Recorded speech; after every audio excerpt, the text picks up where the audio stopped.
During the Ford authorized clearance going on now at your Tri-State Quality Ford store.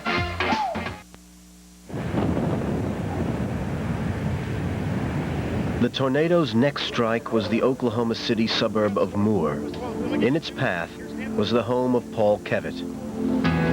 The ear started popping in the house, and as soon as that happened, we got in the bathtub, and I laid on top of put a comforter over and laid on top of my wife.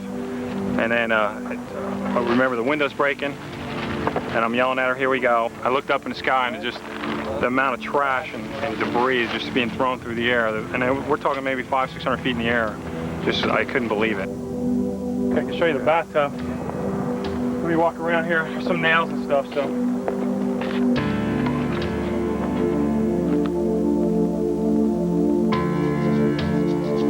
As Paul picked over the wreckage of his home, the full extent of the tornado's devastation was already being assessed by teams of scientists.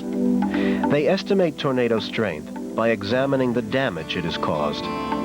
Then a rating is assigned on the Fujita scale, ranging from F0, the weakest, to F5, the most destructive. Clues to the wind speed can come from establishing what happened to vehicles.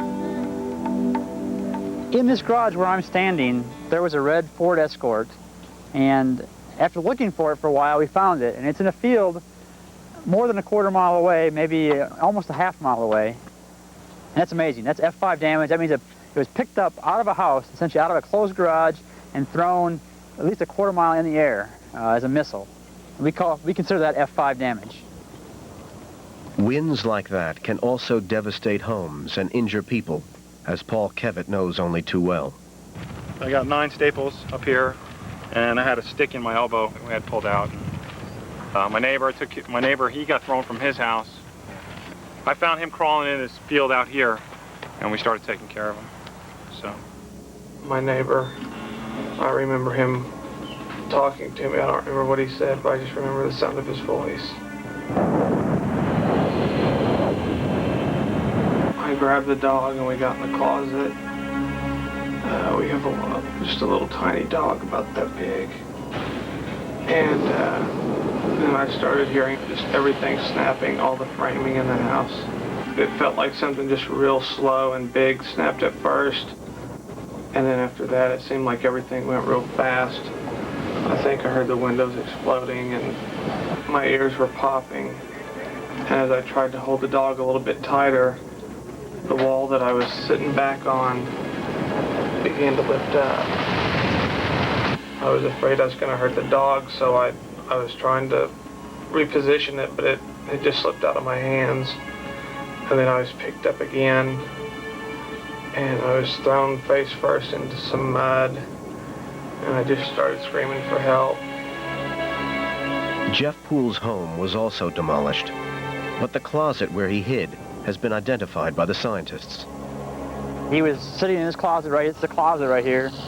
And they found him over there where those shoes are, about maybe 30, 40 yards to our northwest. And he was blown there. And he's still in the hospital from lacerations of his legs, and they removed his spleen, I guess, also. So, bad stuff. You see there's no wall standing. And you really can't find the walls, they're gone. A lot of debris is from the other houses that have fallen out of this house. So it's almost for sure classified F5. The team also set out to find Jeff Poole's car.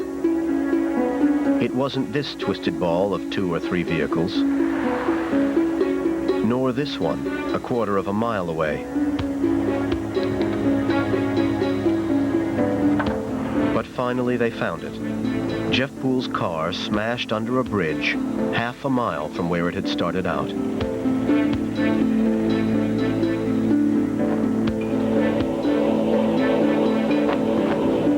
There it is. Oh, wow. That's underneath the 134th Street Bridge? Yes.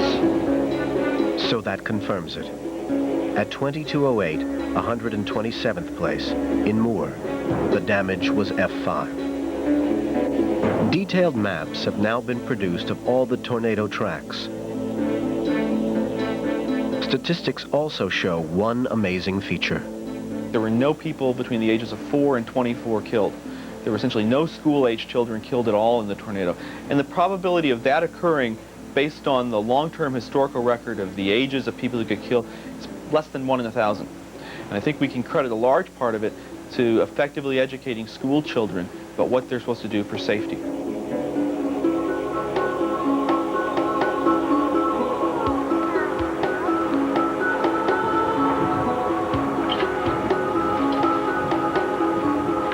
But many of the children who did survive have been left homeless.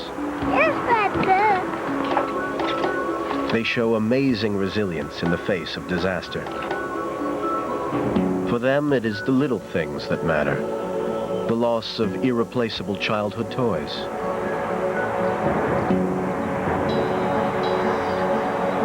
But for the adults, the emotional cost of the Oklahoma tornado is immeasurable. The financial cost is well in excess of $1 billion. However, there is no guarantee that Oklahoma will remain America's most costly tornado. Tornado fatalities tend to be very erratic, irregular. They'll go along at a more or less ordinary level for a while, and then all of a sudden you'll have a disaster. And I think we as a nation are ripe for another disaster. If a tornado could happen to go down the crowded freeways of a major city at rush hour, a tornado could do untold damage. Charles Doswell's prediction almost came true just 3 months later. Oh my God! It's right across the street from this. I can't breathe! You cannot believe what has just happened. A tornado has gone through downtown Salt Lake. Watching from a downtown parking lot and commentating by cellular phone was local TV weatherman Sterling Poulsen. Where we're standing, the winds were about 40 miles an hour, maybe a little bit higher in gusts, but as the tornado was about a half a block away, the air pressure went down so quickly. I mean, it was hard to breathe. It was almost like the wind was being sucked right out of you. There's certainly some explosions just to the south and west of the Delta Center. This is a major tornado for Salt Lake City. The tornado was rated as an F2 with wind speeds of up to 157 miles per hour and a 4-mile damage track. On the ground for 14 minutes, it injured 80 people and killed 1 man. Only the second tornado fatality ever recorded in the state of Utah. It's a very unusual occurrence. Probably we get 2 tornadoes in Utah a year. So the 1999 season ended as it began, with fatalities and terrifying winds. And tornado records broken time and time again. Tornado on the ground. Unbelievable!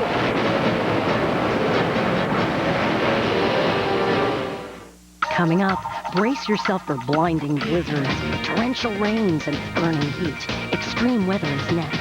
Then collapse. Tonight on TLC. And for more online, go to discovery.com and click on TLC. Team competition marks the next Junkyard Wars.